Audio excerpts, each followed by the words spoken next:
Okay. Share video.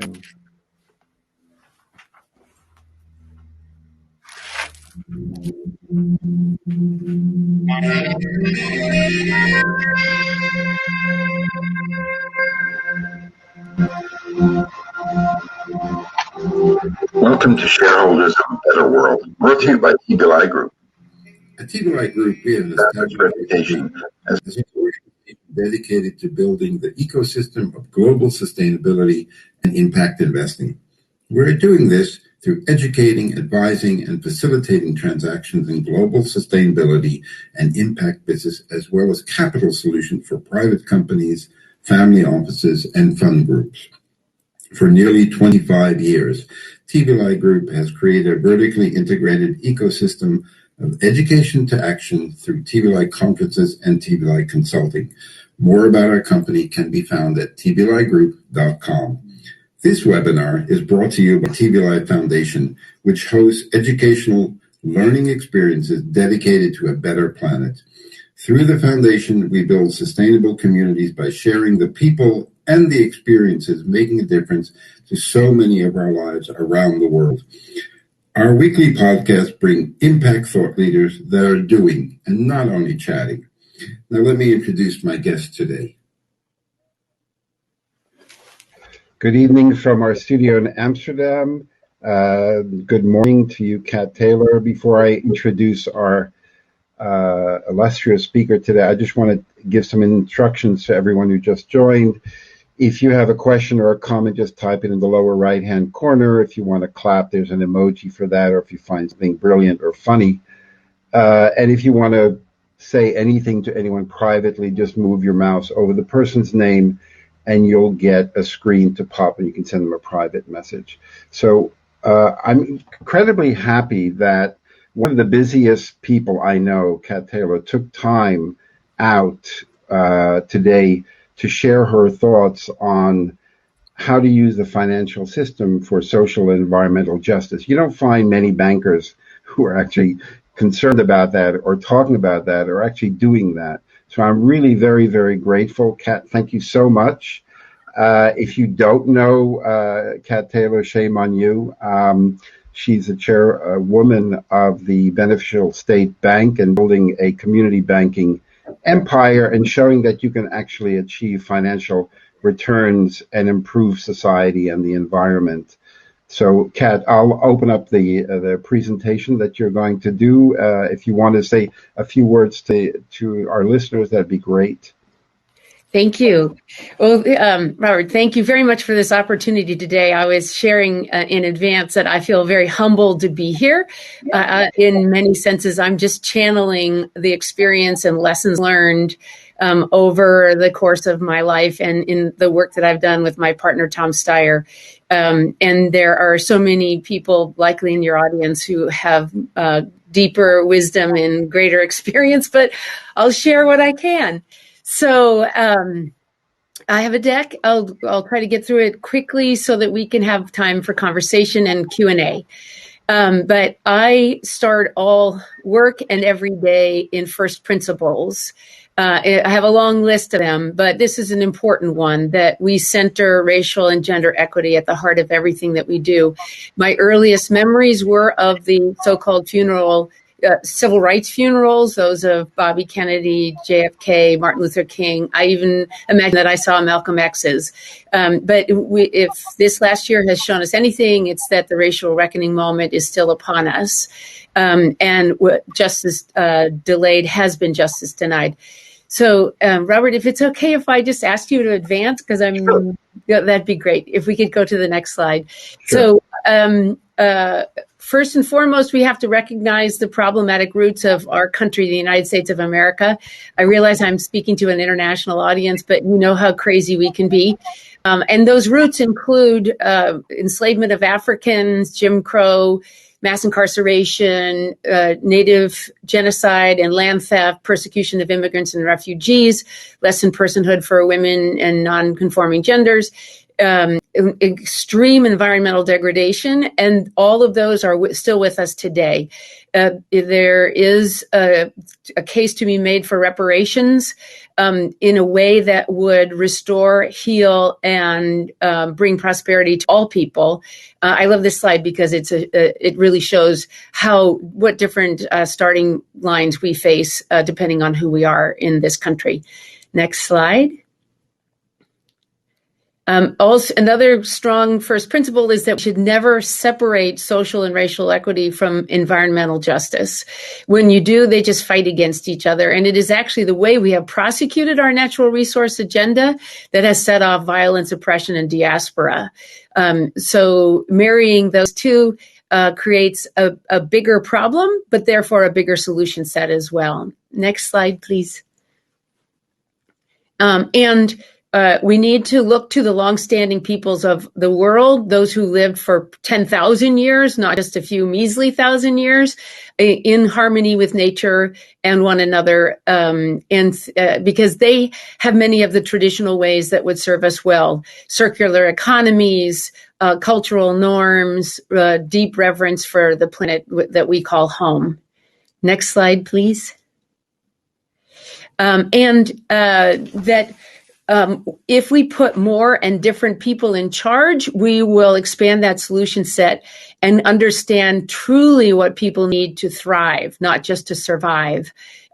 So we are very big on community-led or communities first development models, where we are in service to community stewards who deeply understand community vision, engagement, and objectives.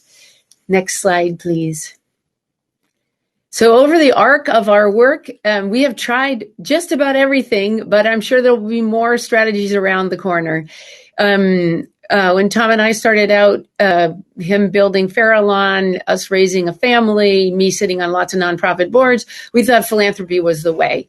And we did very traditional philanthropy. We gave to those organizations on whose boards we sat, and we did friends and family diligence kinds of grant making.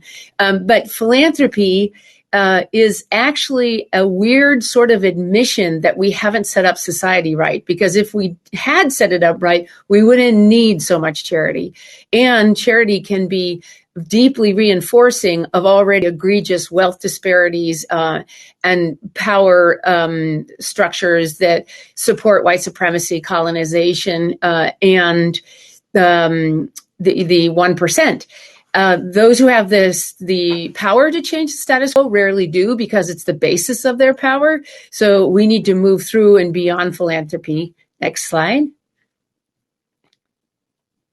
So seeking systems change in three big overlapping sectors that we called good money, good food, and good energy. We set about to create social enterprises, and Robert mentioned the bank. It's our biggest and most impactful impact investment to date. Beneficial State Bank is a triple bottom line organization serving racial and social justice, environmental well-being, and financial sustainability. It's a community development financial institution and a B corporation. It's grown to be about $1.3 billion in assets, employing about 180 people at this point across branches that now number 13. Our goal was to be financially sustainable with benchmark returns based on social environmental impact, and we are now trending towards earnings that are in the 6 to 10% return on equity range, and raising capital from outside investors to prove the replicability of the business model of the bank. Next slide, please. And of course, ESG monitoring, measurement, and reporting is imperative. So we do consider banking to be the original and most powerful form of crowdfunding. It's not that a specific deposit finances a specific loan, but all deposits fund a lending practice. And that's the most impactful and important activity to align with public purpose in the bank. So we measure our lending. Another first principle is it's not enough to do benefit we have to stop the harm. So we warrant that 75% of our lending is producing positive social and environmental impact, and the other 25% is neutral, not causing harm. When we find loans that are causing harm, we eradicate them from the bank as rapidly as we can. We don't make them in the first place. The positive impact ranges from healthcare to community assets to renewable energy to racial equity. And we third-party verify impact and report it, broadcast it through an annual impact report and 10-year retrospective. But that's not all that the bank does. So we actually look at 6 areas of activity in the bank, and I would call this ESG plus. That we want corporations to behave in a way that benefits all and harms none. And that means monitoring more than just where they invest or where they lend in the case of a bank. So next slide, please. So the 6 areas that we, sorry about that. Well, anyway, the 6 areas that we look at are governance. Our bank is owned only by nonprofits, aligning with public purpose. Then the lending and investing practices, which I addressed already, then corporate practices in general. So we're, for instance, measuring and mitigating our carbon, landfill, and water footprints every year. We are also practicing beneficial employment protocols. So we pay 150% of living wage in all markets, fully benefited. We are unionized as well.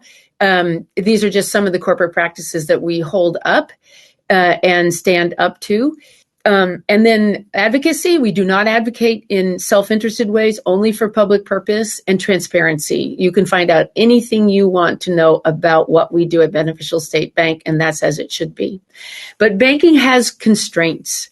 In a society deeply made unjust by unjust asset and wealth and income allocation, a debt model won't solve everything, because it's very hard to lend into communities, households, or individuals who have no equity. Where there's no wealth, debt won't solve everything. So we went into the venture markets to see if we could design a better venture model as well.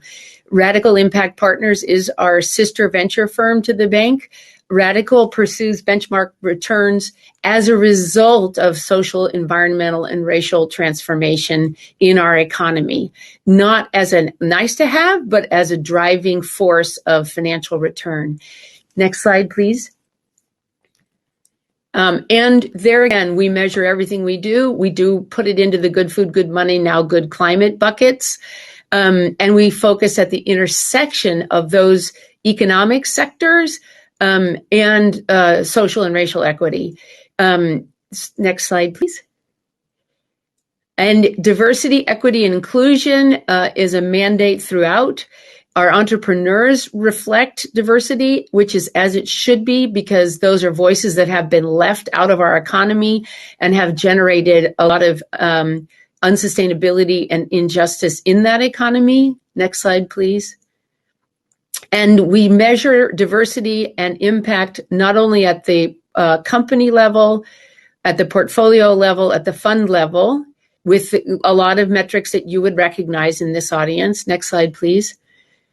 But also challenge ourselves to say, if the entire venture system were good, not just a good venture company in the midst of a bad system, what would that aggregate to on a meta level?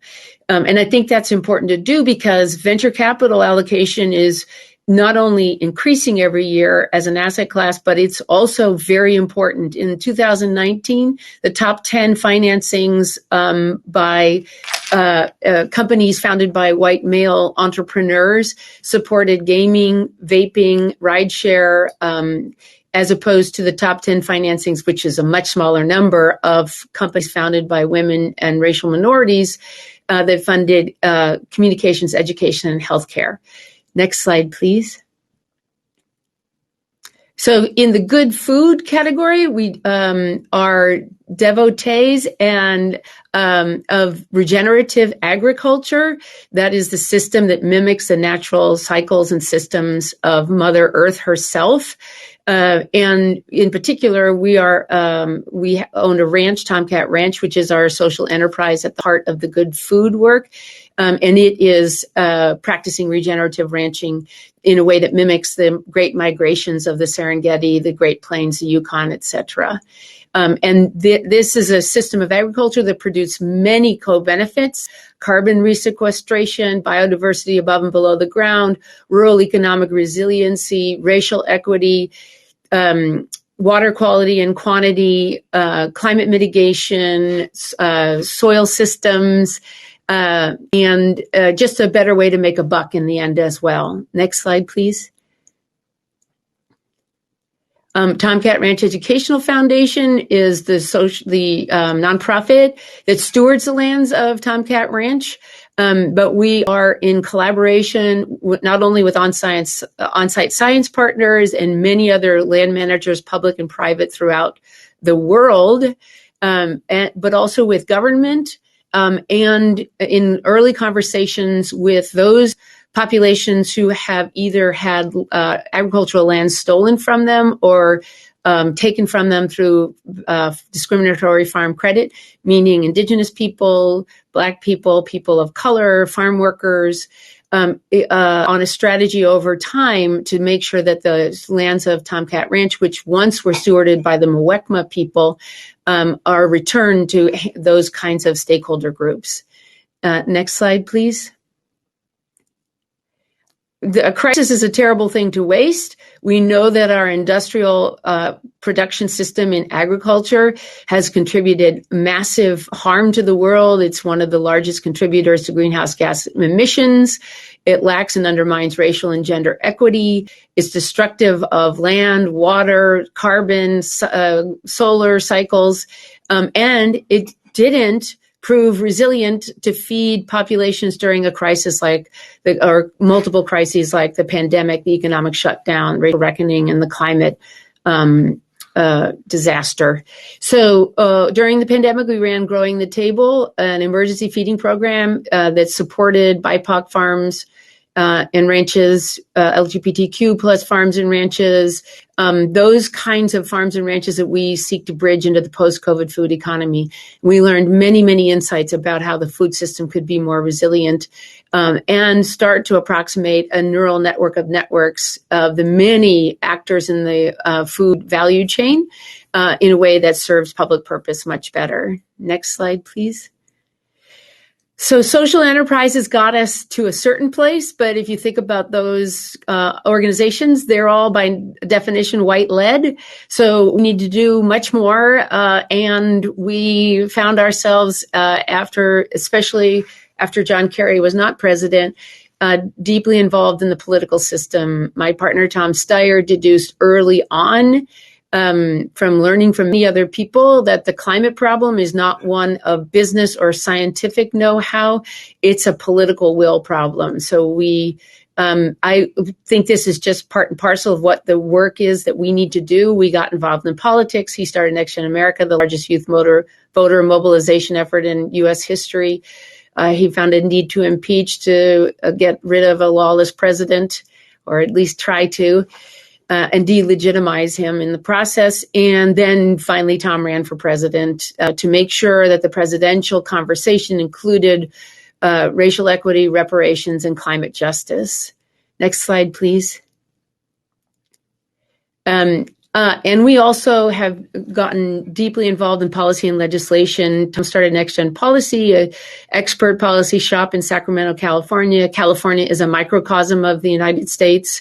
And we've pursued many policy moves to support the programmatic work of the social enterprises. Just a couple of examples is for Tomcat Ranch Educational Foundation. We had a big buyer strategy to redirect the procurement of California's school districts that serve almost 1 billion meals a year toward a regenerative, racially equitable food supply chain, simply by having them buy food from California, minimally processed or preserved, maximally organic and regenerative, cooked from scratch. We're now on a campaign to achieve school meals for all, healthy school food for all of our school children that's free, no more stigmatized bifurcated system. Next slide, please. And we seek regulatory reform. We were instrumental in reorganizing the Department of Business Oversight to the Department of Financial Protection and Innovation in the state of California, which is the biggest financial service market in the states. When we protect our consumers here, we protect them everywhere. And that the problematic outcomes of philanthropy, where philanthropic assets rise at an alarmingly rapid rate as giving remains constant. So we're just reconstituting wealth somewhere else in philanthropic assets. We are members of the Initiative to Accelerate Charitable Giving, to change the incentives around philanthropy and to require more transparency and accountability. Next slide, please. But it is still not enough. After social enterprise activity, policy and legislation, politics, philanthropic reform, it is time to shift assets. We are not going to make our way out of the extreme disparity of wealth in our country and on the planet. So we have taken a pledge, the Giving Pledge, to give half our wealth away during our lifetime. But we've now added to that the Good Life Pledge, which is a commitment to shift a third of the assets under our control into community ownership and control. Next slide, please. And we are starting with 7 communities that are all community first development endeavors. In other words, the communities themselves come up with their vision, their goals, their objectives. They elect or designate community stewards.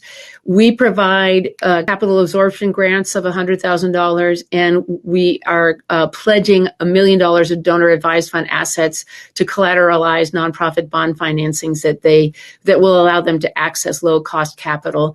And we then get out of the way. We are shifting the assets and letting them deem what their future will hold for them. A good life for all and thriving, not just surviving. Next slide, please.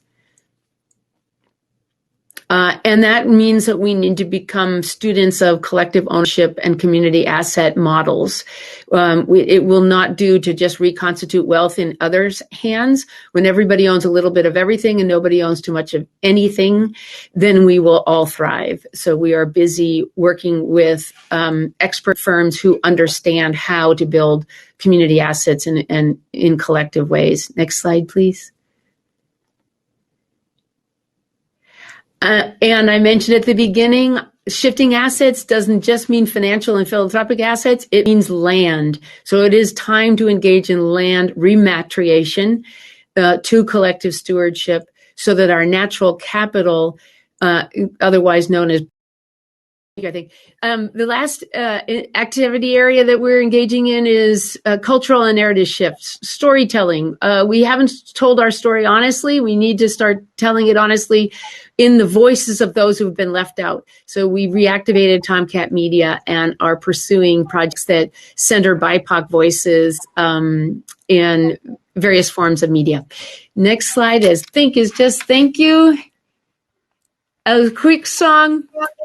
They say that these are not the best of times, but they're the only times I'll ever know. And I believe there is a time for meditation in cathedrals of our own. So when I see that sad surrender in my brother's eyes, I can't stand aside and only sympathize. For we are always what our situation hands us. It's either sadness or euphoria. Thank you very much. That was absolutely brilliant. The only thing is, when I look at all the things you're doing, I feel like I'm sleeping drunk on the couch, not moving at all. And you're going at 5,000 kilometers an hour. You're also on lots of boards, doing all of these things, and you still keep a good spirit, because it's not easy. I mean, Trump was not impeached. He was not kicked out. So how do you, keep that? And I mean, you have 4 kids. Don't say, hey, can you lighten up? We'd just like to, chill a bit and just watch some mindless television. And you're out doing so many stuff. Yeah. Well, I'm super lucky in the company I keep. So it's not, there's a team of people working on all this, and this is probably improper to say, but most of them are half my age and very, very diverse. So it's a collective set of activities, I will say.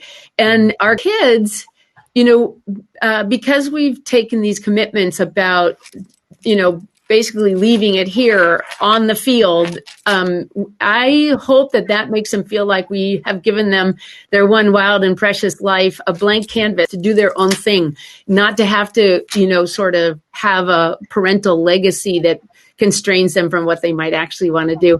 And they're all involved in social justice and environmental well-being as in their own fields. So far I haven't got a rebellion on the home front, but I think there always has to be joy in life, and I rely on others and fun things like swimming in the ocean and being with animals and having fun potlucks because we need something to buoy ourselves.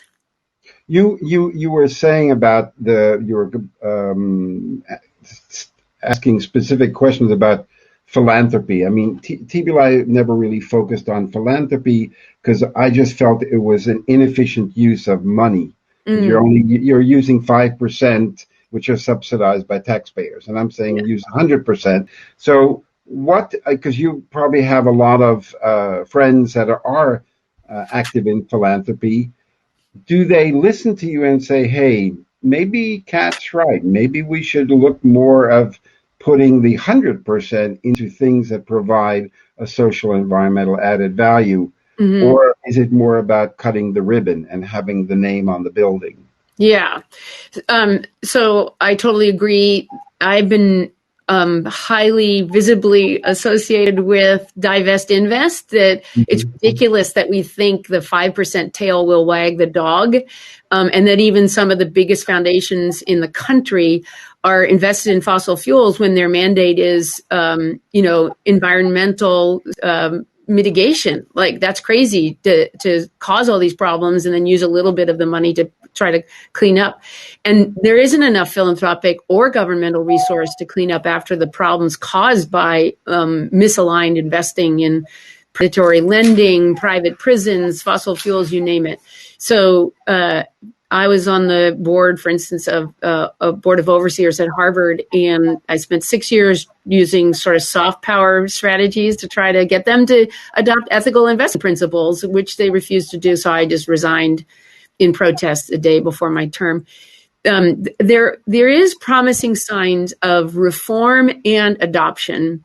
So some amazing foundations like the California Wellness Foundation is now fully aligning their balance sheet. They're looking at not just divestment from pernicious activities, but proactively investing in those kinds of entrepreneurial activities that support their mission mandates. In the Good Life Pledge, I neglected to mention, we're not only committed to shifting assets in our lifetime, we're committed to recruiting others to do that. And others have joined in some of those communities where they've said, yeah, sign me up. I will also shift $1 million of DAF assets to community benefit. And the initiative to accelerate charitable giving, for all that some of the status quo players hate that and don't want anything to change in philanthropy, the writing is on the wall. Philanthropy does not have enough to show for it. There's $1 trillion of private foundation assets that honestly, overall, don't have enough to show for that diversion of governmental tax proceeds, because we forget that every tax deduction means we have less money to spend on public education and infrastructure and climate mitigation and everything else.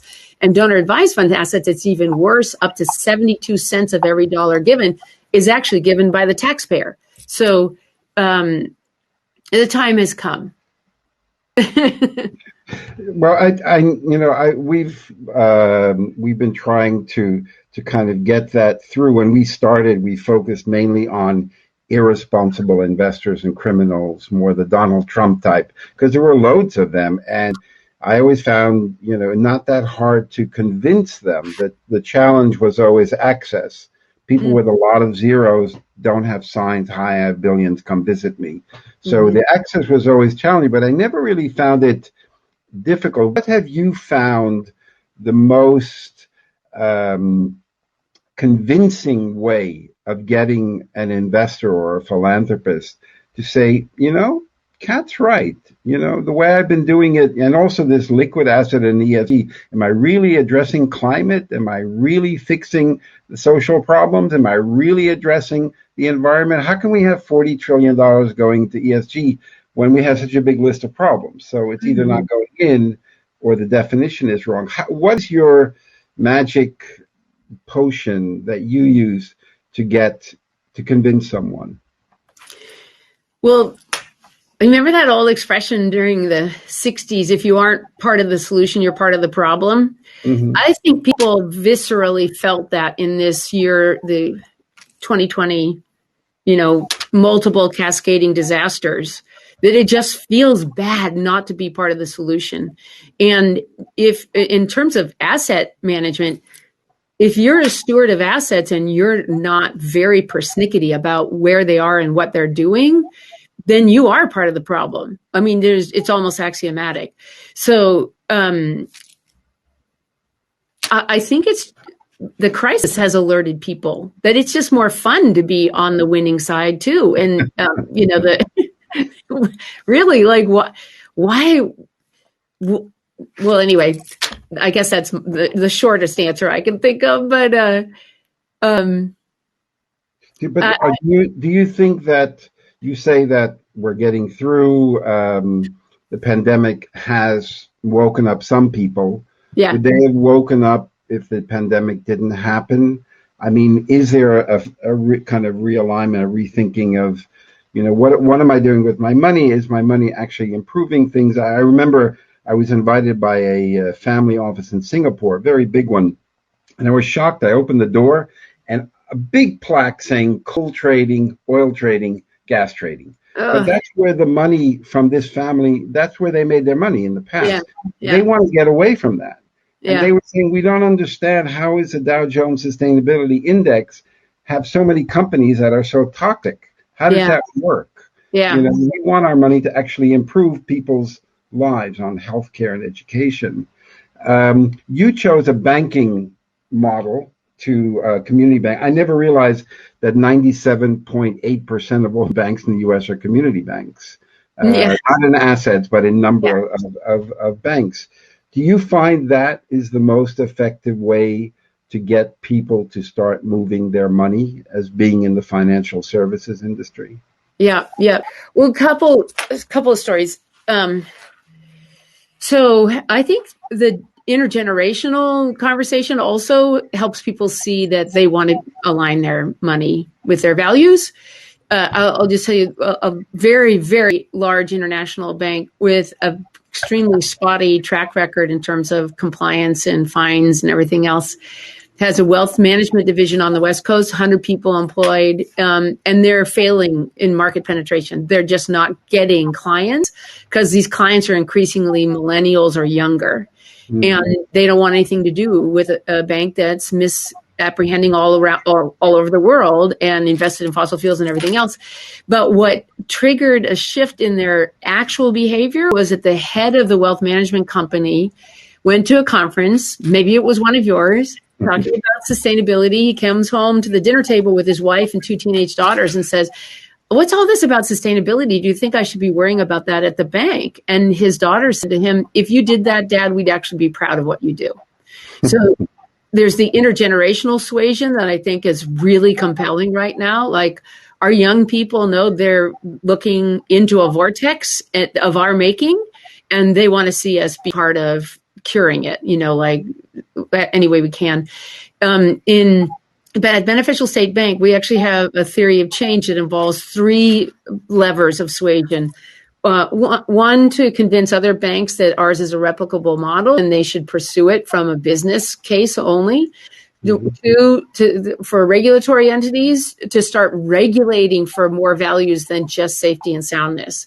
I am a crazy person out there is suggesting that the big money center banks, which are hedge funds, accessing low-cost deposit financing, which is wildly inappropriate from a risk profile standpoint, should not be allowed to access the FDIC system.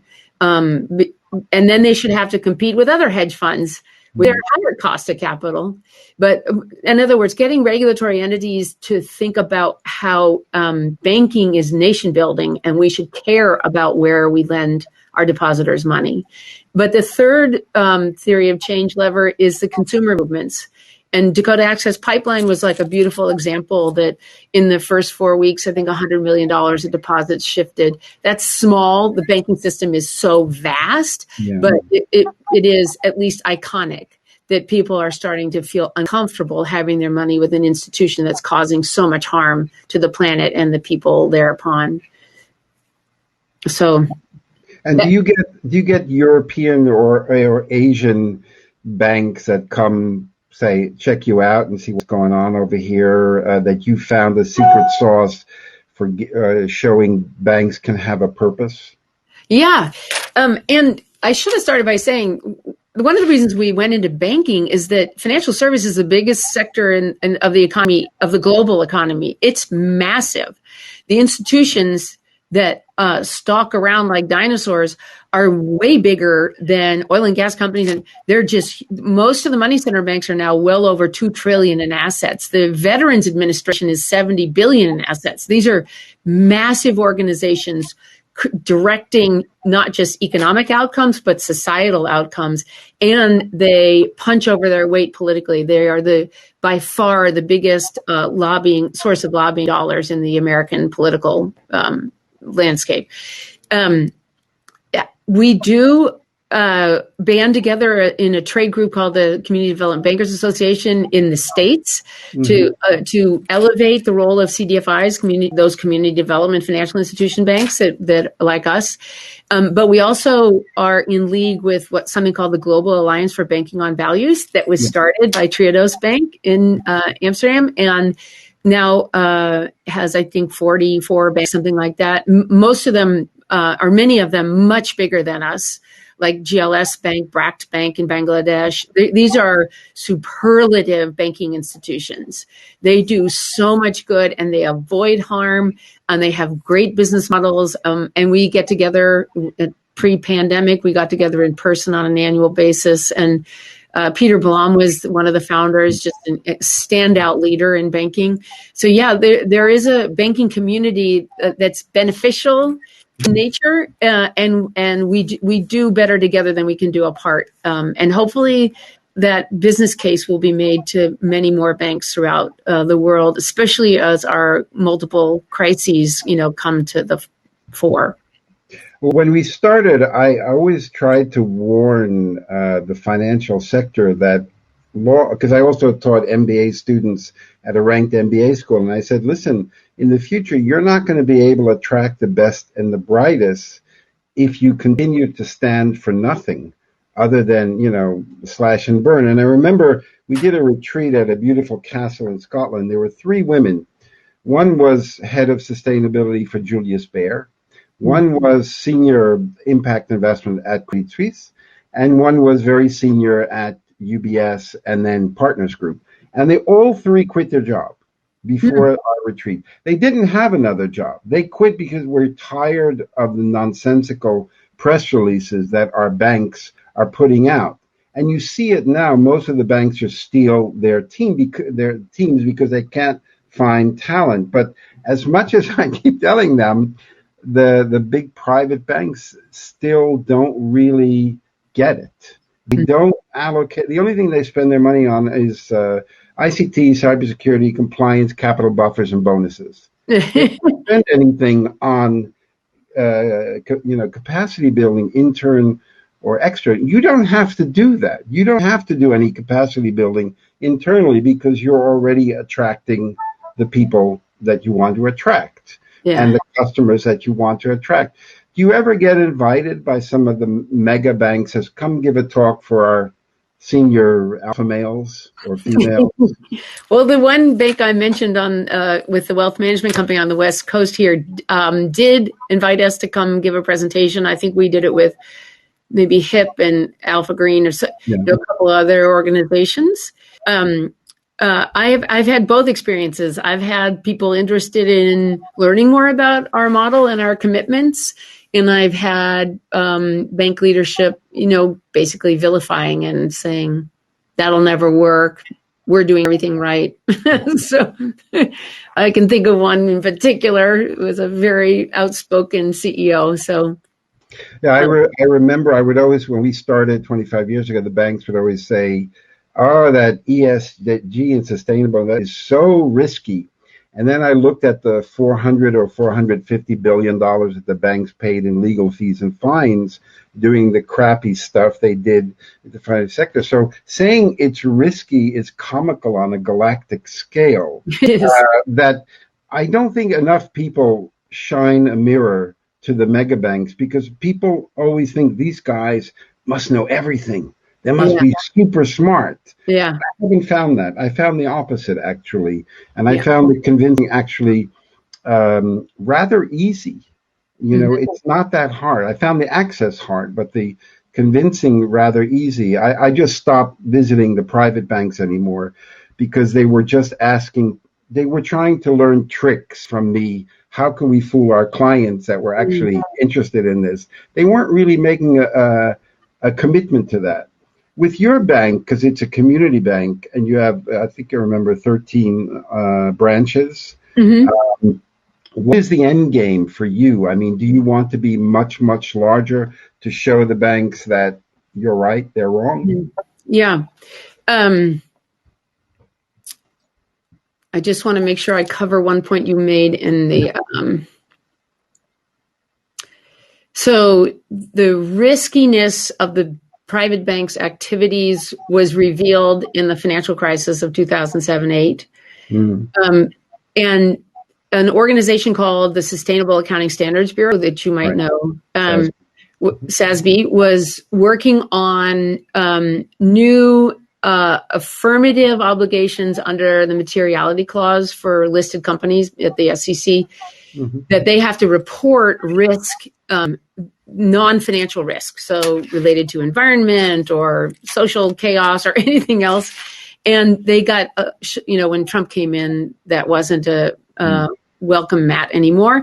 But I'm hoping with this administration, and I need to talk to Gene Rogers, but that they reactivate that, because we do carry way too much risk in the financial service system, unwittingly and with impunity. And there's adverse natural selection in CEOs of big banks.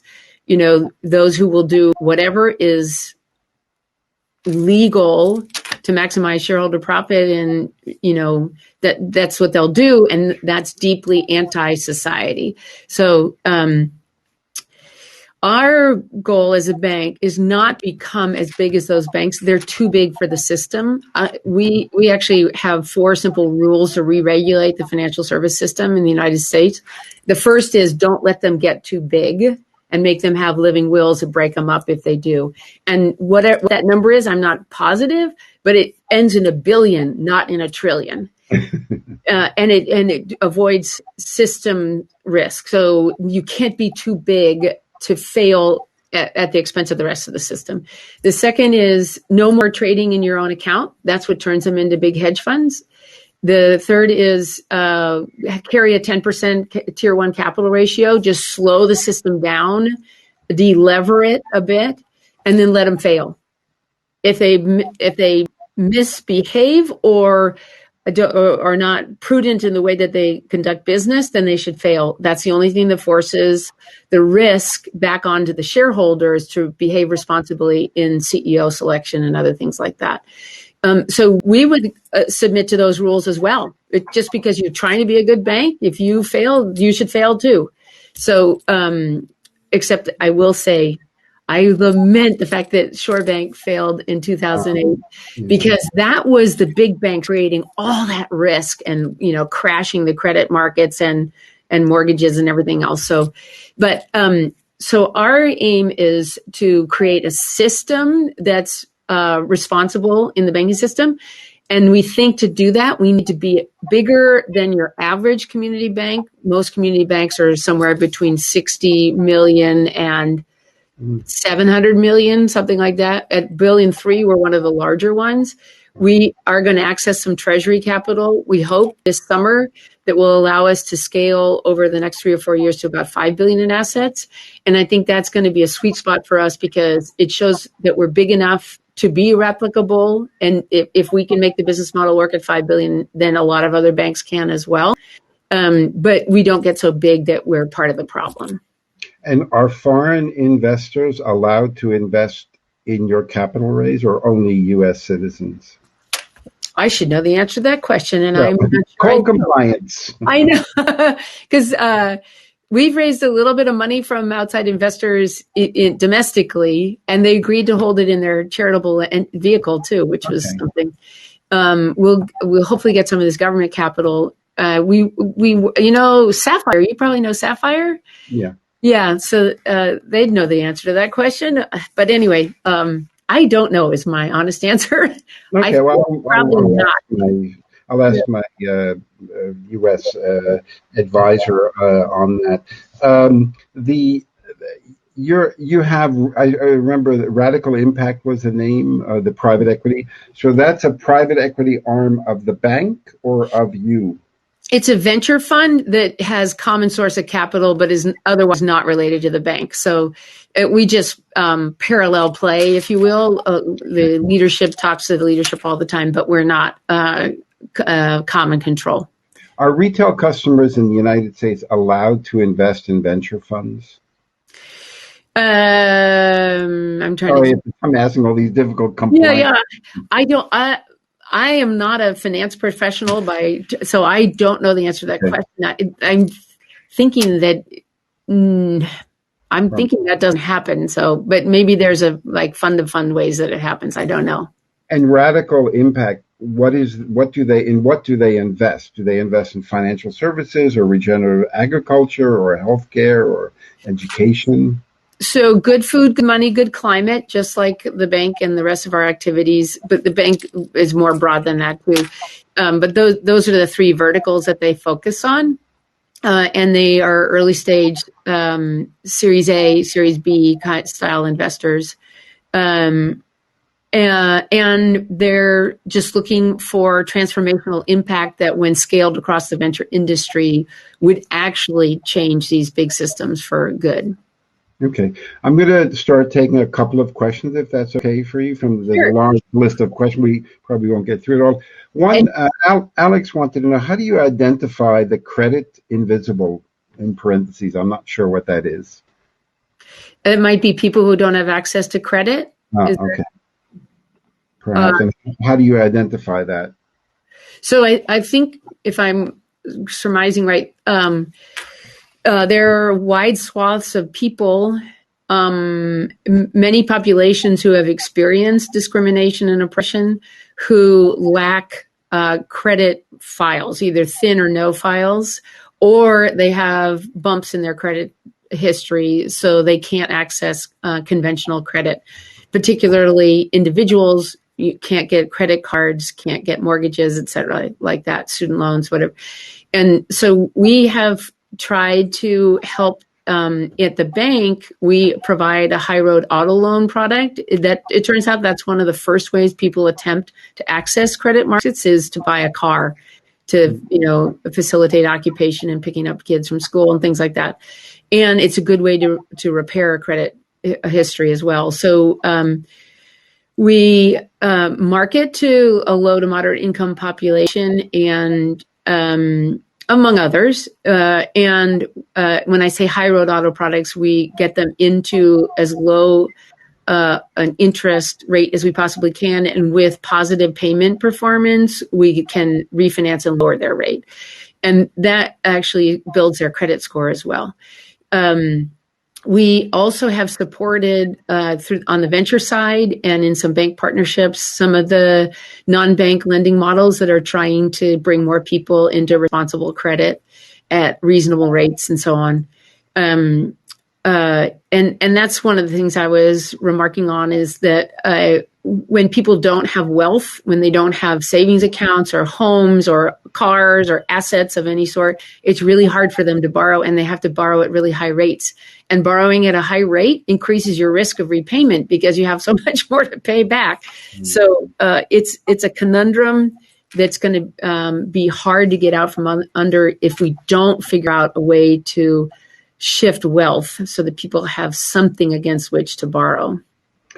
Derek wanted to know, do you see digitization and financial innovation as an opportunity to develop novel types of public-private platforms? Yeah, in fact, we had mobile banking from its beginnings, but we've now fully embraced video banking, and a lot of our customers really prefer it. Nobody's is dying to walk into a bank branch anymore. And so that's easing the unit economics of banking a little bit too. It's a cheaper delivery channel, and it's more satisfying. The public-private partnerships that we've looked at, we're big proponents of public banks. We're part of the Public Banking Alliance. We think there could be, and public banks have been advocated for since Benjamin Franklin. The bank lobby has fought it and defeated it every time it crops up, but it's having another go right now. And we're supportive of that. We actually think there's a lot of good that could come from public banks, from easing access to deposit products to infrastructure project finance, to just a banker's bank for small business lending. So providing downstreaming capital to the community banks who actually lend to small businesses, because those big money center banks do not in Maine. And we're talking with the state of California right now about whether they could offer a deposit service platform, not a full bank, not the lending side of the balance sheet, but just a way for ordinary working people to have low-cost banking services, because people get killed in the mainstream banks. When Washington Mutual was providing free checking, post crisis look back showed that on average, consumers were paying $500 a year in fees for free checking, which is more than probably they had on deposit. I think one of your colleague, Julie Schaefer-Davids, gave an answer that they have to be accredited investors for investment. Julie. She's a friend too. I should know that answer. You might guys think I'm crazy when I say, like, I'm not a finance professional and I don't know the rules of venture. But anyway, I never studied finance or economics. I never worked in a bank. Believe it or not, I actually worked on oil rigs in Iran and the North Sea. So, we all have a different path, and it's not rocket science. It's not that complex. I always explain to people finance is rather simple, and the investment managers. Actually, I once said to the head of Goldman Sachs in the Netherlands, in the Benelux, I said, I can't prove it, but I have a feeling that the investment manager is wrong half the time. And he said, no, 3/4. So I was thinking, would I go back to a doctor, a dentist, a car mechanic, a plumber, if 75% of their decisions were wrong? So it doesn't matter about not knowing all of the rules. My general counsel, Beata, had a question. What's the project you're most proud of, apart from your 4 kids? Yeah. Well, bingo, the 4 kids. Well, I think the bank, and I was CEO of the bank for 8 years. I shouldn't run around saying I'm not a financial, I'm just not, a career finance person. But I think that's actually what was needed in a sense, because if you're steeped in the status quo industry, then thus it has been done, thus it shall always be, is kind of the mantra. Like you don't believe that there's true transformational change that's possible. Mm-hmm. So I think the bank, and honestly, there's the body of employees over time and management and board directors who have presided over the bank since 2005, really, in its formation, have done an amazing job of breaking the category. It's a totally different banking model, and it's working. So I'm really proud of the work that they did, and I was just privileged to be the head cheerleader for a while. So, what can this audience that's watching now live, and those that are going to watch the replay, because it's also streaming to YouTube, what can they do to help you? Oh, so I think this Get the list out. Get the list out. Yeah, exactly. And by the way, I'm super proud of the ranch too, because we now are getting incoming requests for a playbook, like how do we do regenerative agriculture that are so fast and furious. We're going to recompose the ranch to be an accelerator, because that's what's necessary in this time to templatize the way that land managers the world over can transform their management plans. So super proud of that as well. And the venture fund has been doing amazing work as well. So what people can do is absolutely align your money with your values. Don't ever let it sleep overnight somewhere that you're not proud of. Recruit others to do the same. And it doesn't have to just be wealthy people. In the main, the depositors, the creditors of the banking system are many, and most of them are smallholder depositors. So, but they speak in volumes if they move their money in alignment with their values. And then really rethink philanthropy. Is it actually shifting power and helping people and communities thrive, or is it reinforcing the status quo in ways that support white supremacy and colonization and income and wealth disparity? And then vote, and vote again. Get politically active, run for office. It's rich for me to say that because I haven't, but if I were honest with myself, that's something that we all should entertain, is being in government somewhere at the local, state, or national level, because government is the only institution that is at least potentially accountable to the people.